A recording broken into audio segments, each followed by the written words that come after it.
Good morning, and welcome in the name of Christ. We are so glad to have you joining us for this morning's message. We are continuing to work with the book of Matthew. Today we're in chapter 25, verses 1 through 13. Have you ever heard the term snowball sampling? Now, I'm not talking about going out and taking samples of our first tracking snow.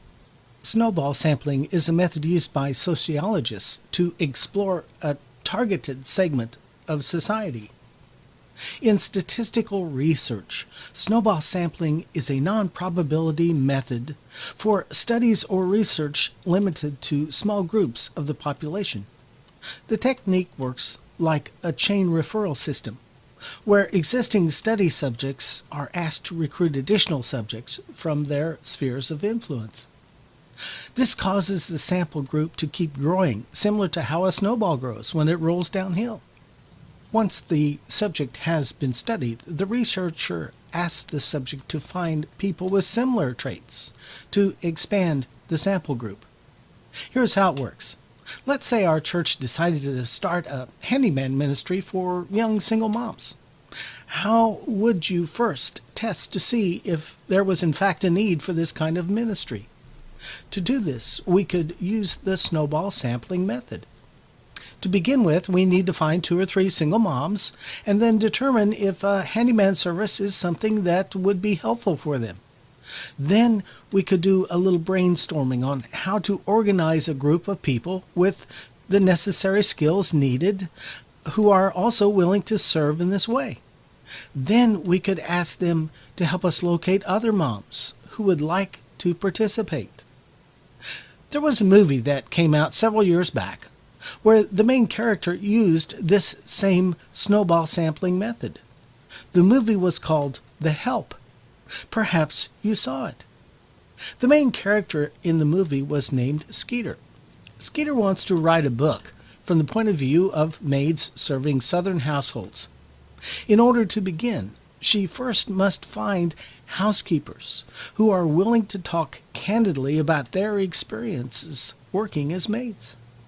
Fortunately, she identifies one housekeeper, Abilene, who is willing to share some of her stories with her. She in turn recruits more housekeepers for Skeeter to interview, and those in turn recruit others, and so on. There is an interesting dynamic that takes place when Skeeter uses this method of recruiting housekeepers to interview for her book. Some of the same names keep surfacing from the housekeepers she talks to. Those are people we call hidden influencers. The hidden influencer is the person whose opinions and ideas have a sizable influence on the other members of the group. He or she may not be the group's designated leader, but such people are likely to have the power to guide the group in a particular direction and influence the level of cooperation that will occur within the group. Now, with all this in mind, let's think about Jesus' parable of the 10 bridesmaids. The main point of Jesus' story is hard to miss. We Christians are to always be prepared for Jesus' return, which could come at any time. Yes, we get that. We are to be prepared and ready. And while most of us probably aren't ready, we fully understand that the point of Jesus' parable here is that we are to be ready. One approach to this parable is to consider who among the 2 groups of bridesmaids are the influencers in each group. One group is labeled foolish and the other group is labeled wise. Now let's just think about the dynamics of each group and who among them has the power to sway the opinion of the whole group. If we look at the foolish group, don't you think that one of these girls thought about the fact that bringing along some extra oil just might be a good idea? But then one of the other girls said, we've got plenty of oil. Come on, let's get going so we won't be late." And thus all 5 of the bridesmaids, even the one who thought it would be a good idea to stop and get some more oil, went along with the group. The result was that they listened to some bad advice, were late, and so the door was shut and they were not allowed into the party. Now, if we look at the wise group, don't you think that one of those girls said, "Let's hurry up so we won't be late to the party"? But then one of the others, the main influencer in the group, said, "We had better stop and buy some oil along the way, for we may have to wait for some time for the bridegroom to show up." And so the whole group was prepared. When the bridegroom did finally come, they trimmed their lamps and greeted him and were able to attend the party, even the one who thought it was a waste of time to stop and get more oil. Now, what if we were to apply this same principle to a church congregation? Are there a few individuals in your church whose opinions are listened to far more than others? And are we always sure that they give us wise counsel? Are most folks in the congregation perfectly happy to follow along with whatever they want, without question or without considering other alternatives? When pastors go to a new appointment, one of the first things that they must do is find who are the hidden influencers in the church where they serve. They may or may not be in a position of leadership or authority, or even be on a committee. But you can bet they are there.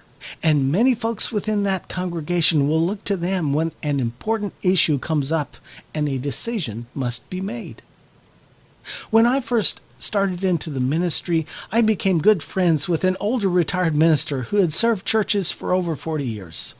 One day, when we were having coffee together, the subject of identifying people with influence came up. And he said, "Son, when they give you a new appointment and you move into a new community, one of the first things you need to do is find out who the important people in that community are, as well as in the church where you are serving. Every town has those people that are the ones who make things happen and get things done. And it's going to be very important for you to identify those folks as quickly as you can. So if you want to find out what is going on in the community, find out where all the old men gather and congregate. Usually it's at a coffee shop or a restaurant.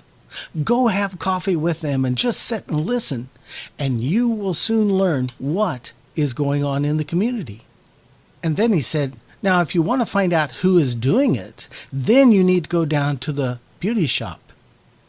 And then he said, "When it comes to your church meetings, pay close attention to what is happening in the room."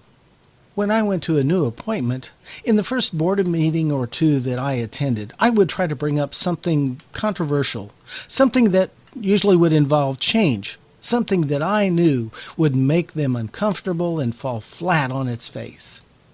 Usually I would talk about changing something in the sanctuary, like moving the piano or changing the location of the altar.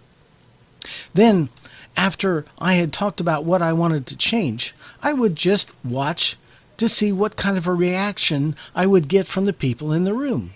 And without fail, all eyes would look to the one person in that room to see what their response would be to my proposal.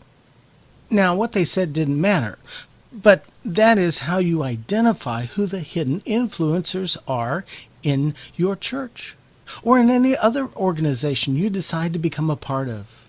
And if you are going to be an effective leader, that is some information you will always need to have. I have often followed Roger's advice, and I have found that without fail, it works almost every time. Now, most of us can think honestly about ourselves for a few minutes as we think about this parable of Jesus and the roles the hidden influencers played in helping their group to either make wise decisions or poor ones. Let's think about the role that we play in our own congregations. Everyone listening today is either a leader or a follower, and you often switch roles many times. You either are an influencer to others or you are being influenced by others. One is not necessarily better or more desirable than the other. The truth is we need both of them in the church. Leadership is a spiritual gift, and Paul even mentions it in his first letter to the Corinthians. In chapter 12, Paul lists several forms of leadership. Now you are the body of Christ, and each one of you is a part of it, Paul says. And God has placed in the church, first of all, apostles, second, prophets, third, teachers, then miracles, then gifts of healing and helping, of guidance, and of different kinds of tongues. Verses 28 and 29. The Greek term for leadership is a word meaning to steer or to pilot. But remember that on a ship, while the captain may direct the course, the steering is often left up to a crew member. And while that person is at the helm, his influence on everyone else really matters. If he follows the course he is given, his impact on the ship and everyone on board is helpful. But if he is not in agreement with the captain and has contrary ideas about where the ship should be going, then things might not go so smoothly.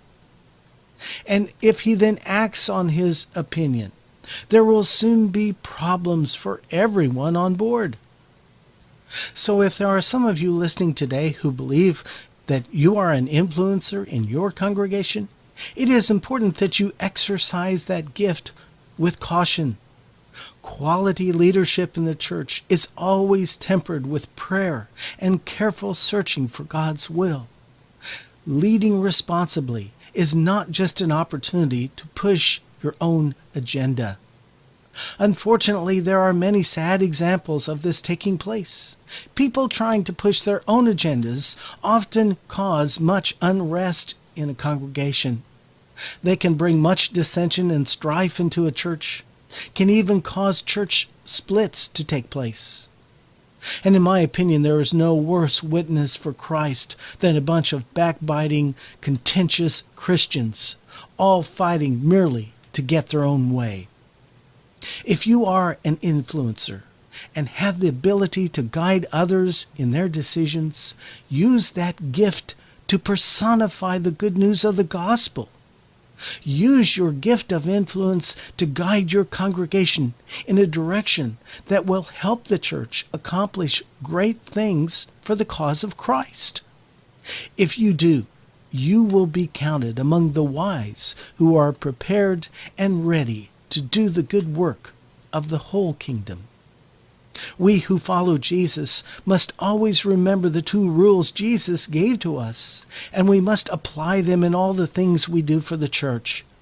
Put God first and love others as we love ourselves. And that means putting God's agenda and the needs of others ahead of our own. We who follow Jesus have a responsibility to build up God's kingdom, not to tear it down.